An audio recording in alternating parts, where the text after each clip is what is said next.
সুবিধা না এখন ভালো, তাহলে আমরা আল্লাহর শুকরিয়া আদায় করি। কেমন? আলহামদুলিল্লাহ, আলহামদুলিল্লাহ রাব্বিল আলামিন, সালাতু ওয়াসসালামু আলা সাইয়্যিদিল মুরসালিন ওয়া আলা আলিহি ওয়া সাহবিহি আজমাইন। বাংলাদেশ জামাত ইসলামীর নেত্রকোনা জেলা শাখার উদ্যোগে আয়োজিত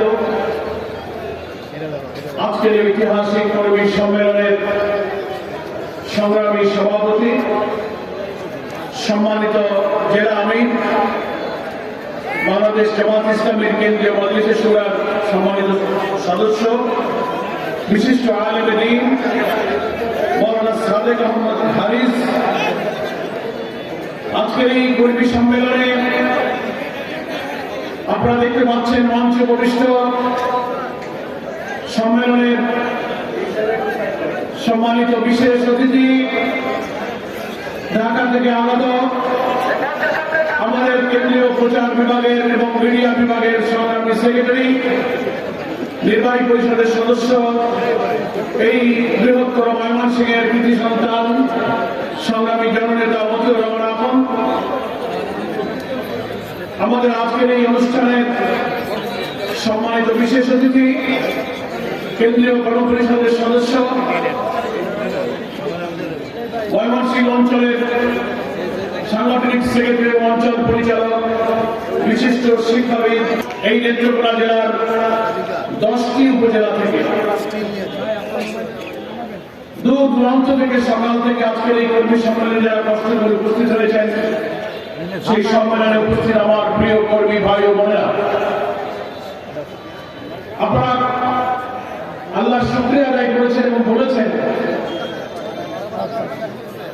যে দীর্ঘ একটি কালো যুগ আমরা পার করেছি। অত্যাচার, জুলুম, নির্যাতন, কর্তৃত্ববাদী শাসন, অর্থনীতিতে লুটপাট, গণতান্ত্রিক অধিকার, ভোটাধিকার, ইসলামী মূল্যবোধ, আমাদের জাতিসত্তা, আমাদের স্বাধীনতা, আমাদের অখণ্ডতা, মানুষের সাম্য, সামাজিক মর্যাদা, সুবিচার, বিচারিক ব্যবস্থা, সব কিছুকে এই 16-17 বছরে আওয়ামী ফ্যাসিবাদী শাসক, কর্তৃত্ববাদী শাসক, দাম্ভিক অহংকারী শাসক, হত্যা, খুন, গুম, ট্রান্সফার এবং আয়না ঘরের মাস্টার মাইন্ড খুনি শেখ হাসিনা, সে সব কিছু তছনছ করে দিয়ে বাংলাদেশের মানুষের সুখ, শান্তি, স্বাচ্ছন্দ্য, নিরাপত্তা সে কেড়ে নিয়েছিল। কিন্তু আমাদের প্রিয় জন্মভূমি বাংলাদেশের নতুন প্রজন্মের বীর সন্তানেরা এক অসাধারণ গণ অভ্যুত্থানের মধ্য দিয়ে সেই কর্তৃত্ববাদী ফ্যাসিবাদী শাসনের অবসান ঘটিয়েছে। আমরা সেই মহান আল্লাহ তাআলার কাছে শুকরিয়া আদায় করব, যিনি 18 কোটি মানুষের এই কলিজার টুকরা সন্তানদেরকে বুকের মধ্যে অদম্য সাহস দিয়েছিলেন, মৃত্যু ভয়হীন চেতনা দিয়েছিলেন। ফ্যাসিবাদের বুলেটের সামনে আবু সাইদ মুগ্ধরা বুক পেটে গুলি খেয়ে হাসিনাকে পরাজিত করে বাংলাদেশকে বিজয়ী করেছে। আমাদের আজকের নেত্রকোনার এই মুক্তারপুর মাঠের ঐতিহাসিক কর্মী সম্মেলনে, এই বিশাল সম্মেলনে আমি শুনতে পেরেছি সভাপতির কাছে, নেত্রকোনার ইতিহাসে এটি হচ্ছে জামাতের সবচেয়ে বড় কর্মী সম্মেলন। আপনারা কি এর আগে এত কর্মী সম্মেলন করতে পেরেছেন? 5 জন লোক বাসায় বসে জামাতের লোকেরা কথা বলতে পারে না, কি বলেন ঠিক কিনা? ফলে নাশকতার ষড়যন্ত্র করতেছে, বাসার থেকে ধরে নিয়ে হাতে বোমা দিয়ে মামলা দিয়েছে, মিছিল করা যায়নি, মিটিং করা যায়নি, অফিস বন্ধ। এই শুধু নেত্রকোনা নয়, সারা বাংলাদেশের বিরোধী রাজনৈতিক দলে বিএনপি, জামাত, ইসলামী আন্দোলন, রাজনৈতিক সমস্ত নেতৃবৃন্দের উপরে অত্যাচারের স্ত্রী মোড়ার চালিয়ে কারাগারে আরে বরাবর রাজনৈতিক নেতৃবৃন্দকে কারারুদ্ধ করে ডান্ডাবেড়ি পরিয়ে, হাত করা পরিয়ে নিষ্ঠুর নির্যাতন তাদের উপরে চালিয়েছে। এটা হচ্ছে সেই বর্বর ফ্যাসিবাদী শাসনের কালো যুগ আমরা পার করেছি। আমরা ভুলে যাইনি নিরীহ নিরপরাধ বাংলাদেশের বরেণ্য আলেম রাজনীতিবিদদেরকে সাজানো, বানানো, মিথ্যা মামলা দিয়ে বৃদ্ধ বয়সে 70 75, 80, 90, 92 বছর বয়সে কারাগারে রুদ্ধ করে ফাঁসিতে ঝুলিয়ে হত্যা করা হয়েছে। এই জুলুমের বিচার আল্লাহ করবেন না? আখিরাতে তো আছে, দুনিয়াও আল্লাহ তাআলা পাপীদেরকে কিছু সময়ের জন্য ফিরা দেন, কিন্তু চূড়ান্তভাবে ছেড়ে দেন না। দুনিয়াতে অনেক সময় দাম্ভিক অহংকারী শাসকের করুণ নির্মম পরিণতি ভোগ করতে হয়। শেখ হাসিনার কপালে তাই জুটেছে, কি বলে ঠিক কিনা? আমার প্রিয় ভাইরা, সেজন্য আমরা আল্লাহ তাআলার নিয়ামতের জন্য শুকরিয়া আদায় করব, যাদের রক্তের বিনিময়ে আমরা এই নতুন বাংলাদেশ, অনেকে বলেন দ্বিতীয় স্বাধীনতা আমরা অর্জন করেছি। প্রায় 2000 ছাত্র জনতা জীবন দিয়েছে, 30,000-এর উপরে ছাত্র জনতা আহত হয়েছে। কারো চোখ নাই, পা নাই, কান নাই, গুলিতে মগজ বেরিয়ে গেছে, চোখ ছুটে চলে গিয়েছে দেশে বিদেশে, ঢাকায়, হাসপাতালে, বাড়িতে। তারা এখনো আঘাতের ক্ষত চিহ্ন নিয়ে তারা হাজারি করছে। স্বজনের অশ্রু যেমন শোকায়নি, শহীদের রক্ত তখনো শোকায়নি।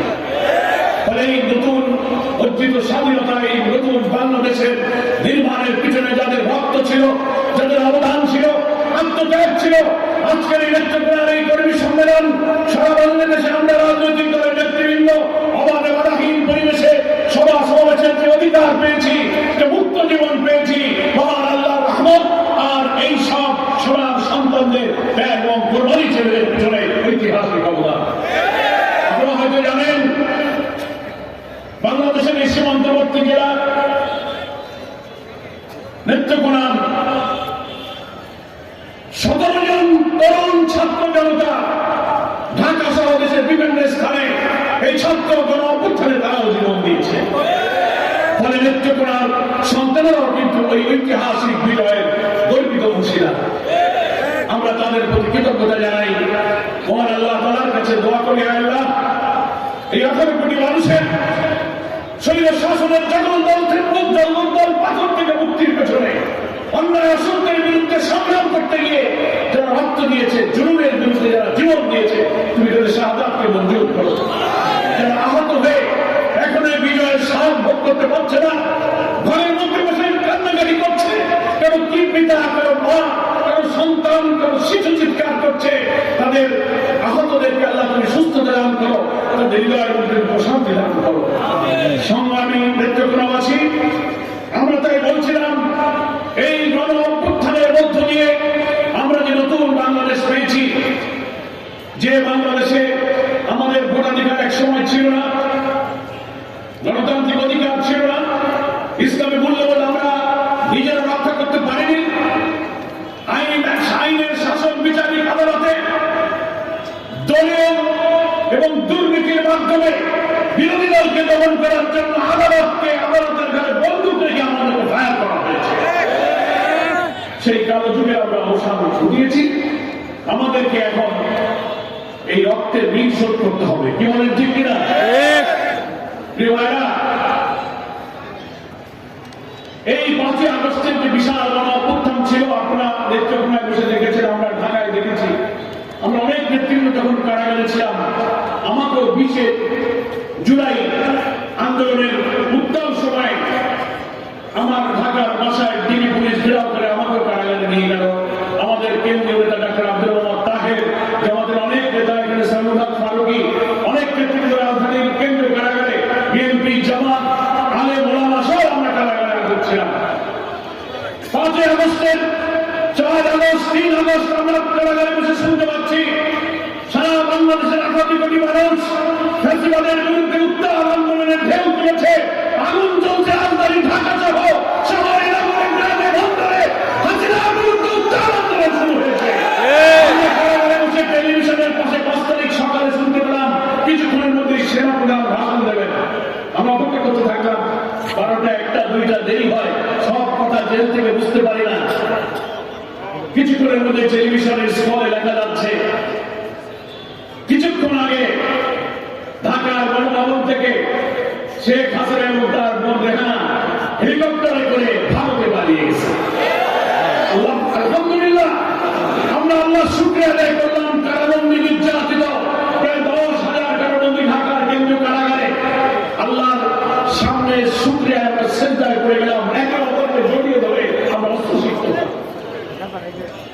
শেখ হাসিনা মনে করেছিল যে আমি যা বলবো আমার কথায় দেশ চলবে, অন্য কোন দল মত চলবে না।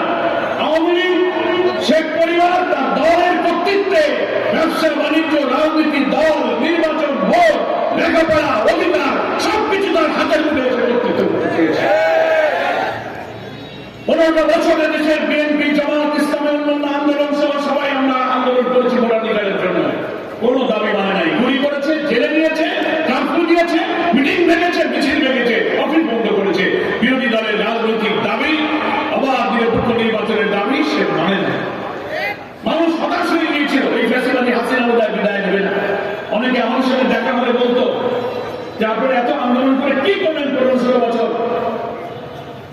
14, 18, 24, 3টা নির্বাচনে আমরা ভোট দিতে পারলাম না, এবারও ভোট করো না, এ মনে মরা ছাড়াও বিদায় হবে না। কি অনেকে তাই বলতো না? আমরাও বলতেন, কিন্তু মহান আল্লাহ তাআলার ইচ্ছা ছিল আলাদা। ওমা তাশাউনা ইল্লা আইয়াশা আল্লাহু রাব্বুল আলামিন।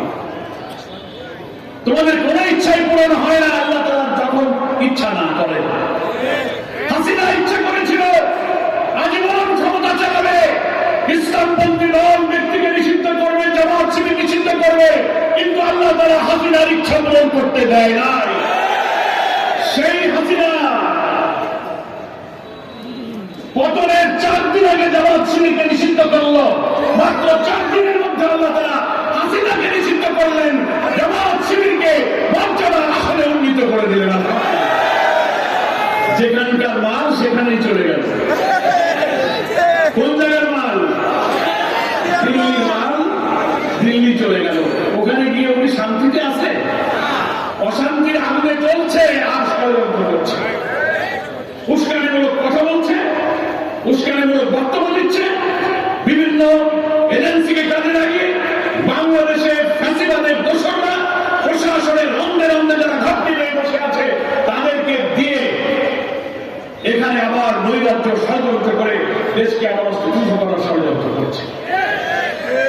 বাংলাদেশের মানুষ এই কথিত ফ্যাসিস্ট হাসিনার এইসব ষড়যন্ত্র সম্পর্কে ওয়াকিফাল আছে। কি বলেন ঠিক কিনা? আমরা কোন ষড়যন্ত্রকে কাজে লাগাতে দেব না। এই যে 32 নম্বরে দেশের বিভিন্ন জায়গায় যে হামলা আক্রমণ হলো, কেন হলো? আমরা এটার জন্য দুঃখিত। যার মানে নিরাপত্তা ব্যাপকভাবে এই 3 দিনে প্রায় 35টি জেলায় বিভিন্ন ব্যক্তির বাড়ি ঘর আক্রান্ত হয়েছে, হামলার শিকার হয়েছে। এর জন্য কে দায়ী? উনি হাসিনা দিল্লি থেকে, ভারত থেকে বারবার উস্কানি দিচ্ছেন। উনি অডিও বক্তব্য দেবেন, উনি দেশে আসবেন, উনি বলে আমি ভারতের বর্ডারের কাছে আছি, যে কোনো সময় ঢুকে পড়বো। আর এখানে উস্কানি দেয় এখানকার আওয়ামী দোসররা, বলে আপা আপনি আসেন, আমরা খুব কষ্টে আছি, একজন চালায় যাও, আমি আসতেছি। কখনো বলে কুমিল্লার সীমান্ত ওখান দিয়ে ঢুকবে, দেশের অংশ আলাদা করে ফেলবে। দুঃখজনক ভাবে ভারতের শাসক বিজেপি সরকারের মন্ত্রী মিনিস্টার উস্কানিমূলক বক্তব্য নিয়ে বাংলাদেশের ফ্যাসিবাদের মাস্টার মাইন্ড খুনি হাসিনা, যার বিরুদ্ধে মানবতা বিরোধী অপরাধের ট্রাইব্যুনাল থেকে ওয়ারেন্ট জারি করা হয়েছে, 200 অধিক মামলা তার নামে হয়েছে, ইন্টারপোলে ওয়ারেন্ট দেওয়া হয়েছে। এই খুনির আসামি, ওয়ারেন্টের আসামিকে ভারতের আশ্রয় দেওয়া আন্তর্জাতিক আইনের লঙ্ঘন তৈরি করেছে। গতকালকে আমরা পরশুদিনকে দেখলাম ভারতের পররাষ্ট্র মন্ত্রণালয়ের মুখপাত্র রণধীর জয়সওয়াল, যখন বাংলাদেশ সরকারের পক্ষ থেকে বলা হচ্ছে হাসিনা উস্কানির কারণে এখানে অরাজকতা হচ্ছে, যেখানে সেখানে হামলা আক্রমণ হচ্ছে, ছাত্র জনতা বিক্ষুব্ধ হয়ে উঠছে, সামাল দেওয়া যাচ্ছে না, নিয়ন্ত্রণ করেন ভারতকে। যখন বলা হলো দিল্লিতে বাংলাদেশের ভারপ্রাপ্ত হাই কমিশনার নুরুল ইসলামকে ডেকে পররাষ্ট্র মন্ত্রণালয় থেকে বলে দেওয়া হলো হাসিনার এই বক্তব্য বইটার জন্য ভারত দায়ী নয়, ভারতের এর সাথে কোনো সম্পর্ক নাই। আমরা এই কথার নিন্দা জানাই। ভারতের জন্য দায়ী, কারণ তুমি কেন খুনি হাসিনাকে তুমি আশ্রয় দিলে? আর ভারত থেকেই তো ভারতের প্রযুক্তি ব্যবহার করে শেখ হাসিনা এইসব বক্তব্য দিচ্ছে। কি বলেন ঠিক কিনা? ফলে পররাষ্ট্র মন্ত্রণালয়ের মুখপাত্র জয়সওয়াল, আপনি যে বক্তব্য দিচ্ছেন হাসিনার বক্তব্যের সাথে ভারতের কোনো সম্পর্ক নাই, এই কথাটা অসত্য কথা। বিশ্বের এত বড় একটা গণতান্ত্রিক দেশ বলে পরিচিত দেশের পররাষ্ট্র মন্ত্রণালয়ের মুখপাত্র আপনার এই বক্তব্যের সাথে ভারতের রাষ্ট্রীয় নীতির কোন মিল নেই। এর জন্য ভারতের পররাষ্ট্র মন্ত্রী আমরা কোন রাষ্ট্র, কোন দেশ, কোন জনগণকে দায়ী করি না, কিন্তু ভারত শাসন করছে যে বিজেপি চরম সাম্প্রদায়িক প্রতিক্রিয়াশীল একটি রাজনৈতিক দল হচ্ছে বিজেপি। তার শাসক গোষ্ঠী শেখ হাসিনাকে প্রশ্রয় দিয়ে বাংলাদেশে আরেকটি সাম্প্রদায়িক দাঙ্গা বাজিয়ে নৈরাজ্য সৃষ্টি করে হাসিনাকে আবার এখানে আমরা ষড়যন্ত্র করছি। ফলে আপনি যে বললেন হাসিনার এই বক্তব্যের জন্য ভারত দায়ী নয়, আন্তর্জাতিকভাবে একথা অসত্য প্রমাণিত, কারণ আপনার আশ্রয়ে আপনার দুধ কলাকে তিনি ওখানে বড় হইতেছেন। আপনার মিডিয়া, আপনার প্রযুক্তি ব্যবহার করে যিনি বক্তব্য দিচ্ছেন, তো কেন আপনি দায়ী হবেন না? আপনি এই কথা প্রত্যাহার করবেন এবং ওখানে বসে আমাদের অখণ্ডতা, আমাদের রাজনৈতিক স্থিতিশীলতা, আমাদের অভ্যন্তরীণ রাজনীতি সম্পর্কে একজন খুনের মাস্টার মাইন্ড, মানবতা বিরোধী অপরাধ ট্রাইব্যুনাল থেকে যার বিরুদ্ধে ইন্টারপোলের ওয়ারেন্ট জারি করা হয়েছে, এমন একজন অপরাধীকে আপনি আশ্রয় দিয়ে দেশকে নৈরাজ্যকার করার কাজে আপনি তাকে সাহায্য করতে পারেন না। আমরা দেশবাসীকে আহ্বান জানাবো, 35টির মতো জেলা এবং তার বেশি জায়গায় যে সমস্ত ঘটনা ঘটেছে আমাদেরকে শান্ত থাকতে হবে। এটা জানি 5 তারিখে সারা দেশে উত্তাল যে আন্দোলন হয়েছিল, 15 বছরের রাজনৈতিক নিপীড়ন, অর্থনৈতিক শোষণ, ধর্মীয় মূল্যবোধের উপরে আঘাত, মানুষের ন্যায় বিচারের উপরে আঘাত, শোষণ, জুলুম, অন্নহীন, বস্ত্রহীন নিরন্ন মানুষের যে আহাজারি, সেই ক্ষোভের একটা আউটবাস, একটা গণবিস্ফোরণের মধ্য দিয়ে 5 তারিখে হাসিনা বিদায় নিয়েছে। এখনো সেই 5ই আগস্টের সংগ্রামিক চেতনা মুছে যায়নি। তরুণ ছাত্ররা যখনই হাসিনা উস্কানি পায়, যখনই আওয়ামী ফ্যাসিবাদের দ্বন্দ্ব পায় প্রশাসনে, যখন তাদের নৈরাজ্যের ইঙ্গিত পায়, তখন তারা হয়তো একটু বিক্ষুব্ধ হয়ে ওঠে। কিন্তু আমরা মনে করি সেই 5ই আগস্টের বিপ্লবের 6 মাস পর এখন আমাদেরকে ধৈর্যের পরিচয় দিতে হবে। কি বলেন, ঠিক কিনা? সাধারণ মানুষের বাড়ি ঘরে কোন স্থাপনার উপরে আঘাত করা, রাজনীতি দিয়ে আমাদের মোকাবেলা করতে হবে। যা কিছু ঘটেছে, দল মধ্যে উঠে বিক্ষুব্ধ ছাত্র সমাজ হয়তো গণবিস্ফোরণে এই ক্ষোভের জায়গা থেকে তাদের বহিঃপ্রকাশ ঘটিয়েছে। আমরা বলবো আপনারা শান্ত হন। দেশের আইন শৃঙ্খলা পরিস্থিতি, জনগণের জান মালের নিরাপত্তা, এগুলো দেওয়ার দায়িত্ব নাগরিক হিসেবে আমাদের সবার। কি বলেন, ঠিক কিনা? ব্যাপকভাবে যেসব ঘটনা ঘটেছে এটা অনাকাঙ্ক্ষিত, অনভিপ্রেত। সরকারের উচিত এই পরিস্থিতিকে শান্ত করে জানমালের নিরাপত্তা দিয়ে জননিরাপত্তা নিশ্চিত করে দেশে শান্তিপূর্ণ পরিবেশ ফিরিয়ে আনা। বরং আমাদের এইসব বিশৃঙ্খলা সৃষ্টিকারী তৎপরতা থেকে বিরত থেকে আমাদের নজর দেওয়া উচিত। যে খুনি উস্কানিতে বাংলাদেশ এখন অস্থির হয়ে উঠছে, ওই খুনির মাস্টার মাইন্ড সহ এই 15 বছরে যারা লুটপাট করেছে, খুন করেছে, গুম করেছে, দুর্নীতি করেছে, চুরি করে পালিয়ে গিয়েছে, ট্রাইব্যুনালে তাদের বিচারের দাবিতে মুখর হওয়া উচিত। আমরা বলি নির্বাচন তো দিতে হবে, কিন্তু নির্বাচনের আগে নিরপেক্ষ, অবাধ, একটা ক্রেডিবল, একটা পার্টিসিপেটরি, একটা গ্রহণযোগ্য নির্বাচনের জন্য নিরপেক্ষ প্রশাসন প্রয়োজন।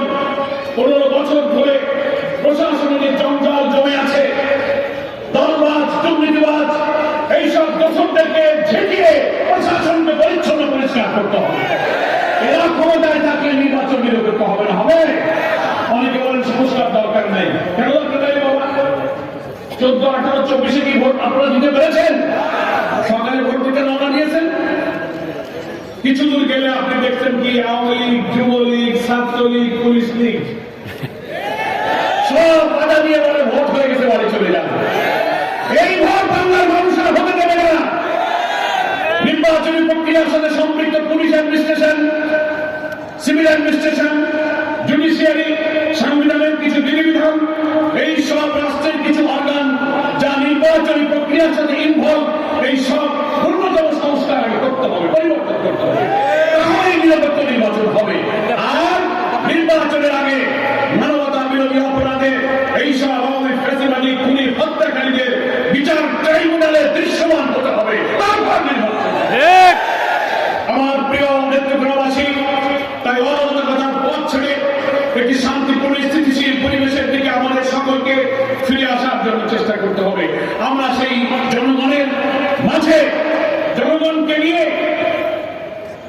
শহীদদের রক্তের ঋণ দায় শোধ করার জন্য নতুন বাংলাদেশ বিনির্মাণের যে স্বপ্ন আমাদের শহীদরা দেখেছিল, আমাদের প্রিয় নেতা বাংলাদেশ জামাত ইসলামী আমির, যিনি বাংলাদেশের রাজনীতিতে সবচেয়ে আলোচিত, সবচেয়ে নন্দিত মানবিক নেতা ডাক্তার শফিকুর রহমান, বাংলাদেশের 18 কোটি মানুষ যাকে এক নজর দেখার জন্য, যার মুখের কথা শোনার জন্য যেখানে তিনি যাচ্ছেন লক্ষ লক্ষ মানুষ তার কাছে এসে ঝাঁপিয়ে পড়ছে তার বক্তব্য করার জন্য।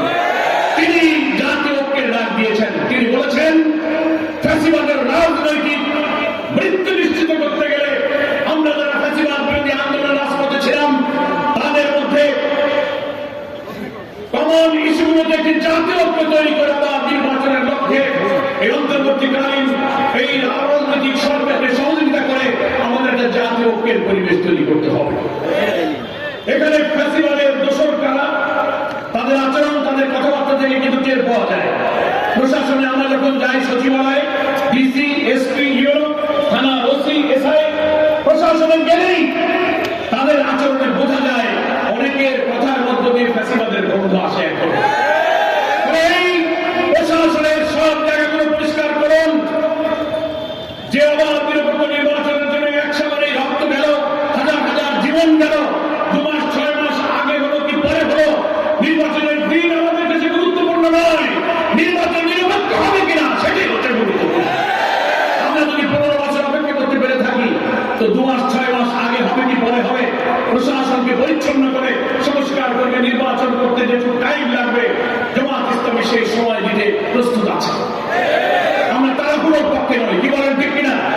আমরা ডক্টর প্রফেসর ইউনূস অন্তর্বর্তীকালীন সরকারের প্রধানকে বলতে চাই, আপনি নির্বাচনের জন্য যে সম্ভাব্য একটা ডেডলাইন আইডিয়া দিয়েছেন, একবার আপনি বলেছেন এই বছরের ডিসেম্বরের মধ্যে হতে পারে, আবার বলেছেন আগামী বছরের অর্ধাংশের মধ্যে হতে পারে। ঠিক আছে, আপনার দেওয়া এই ডেডলাইনের মধ্যে সংস্কার সম্পন্ন করুন, খুনিদের বিচার নিশ্চিত করুন, তারপর নির্বাচনের ডেডলাইন আপনি ঘোষণা করুন। সেই নির্বাচনে জামাত ইসলামী এই সরকারকে সহযোগিতা করবে। যদি অন্তর্বর্তীকালীন সরকারের একটি অবাধ, নিরপেক্ষ, গ্রহণযোগ্য, পার্টিসিপেটরি, ইনক্লুসিভ, ক্রেডিবল একটা ইলেকশনের পথে কেউ বাধা তৈরি করে নতুন নতুন উস্কানি দিয়ে দেশকে অস্থির করতে চায়, বুঝতে হবে এরা ইলেকশনকে বিলম্বিত করার চেষ্টা করছে।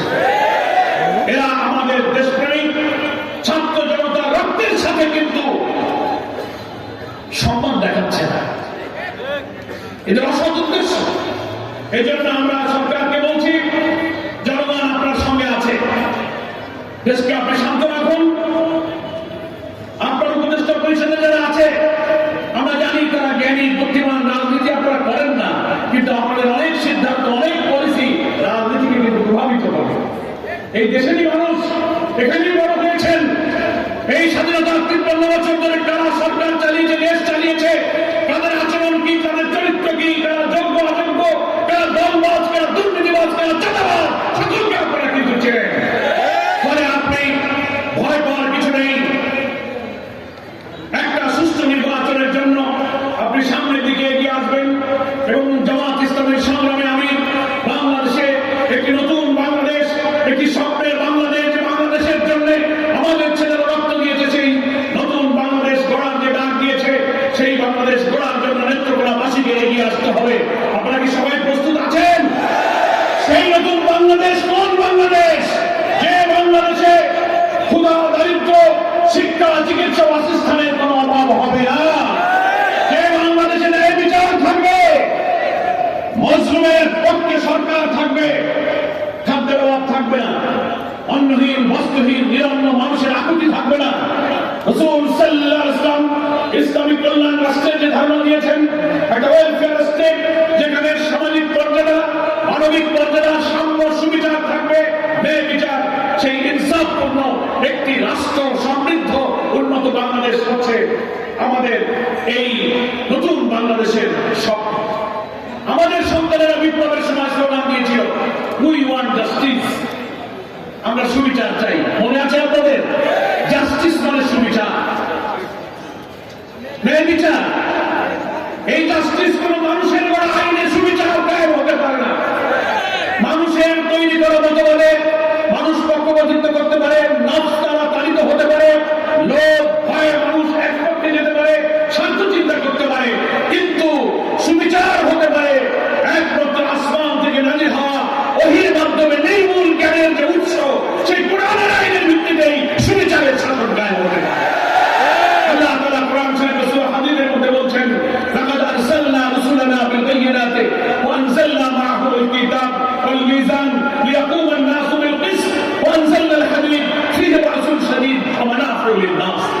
সূরা হাদীদের 24, 25, 26 পড়ে দেখবেন আল্লাহ তাআলা এখানে বলছেন আমি রাসূলগণকে পাঠিয়েছি, কিতাব পাঠিয়েছি, বাইয়িনা পাঠিয়েছি, মিজান পাঠিয়েছি, এই জন্য লিয়াকুমান নাসু বিল কিসত।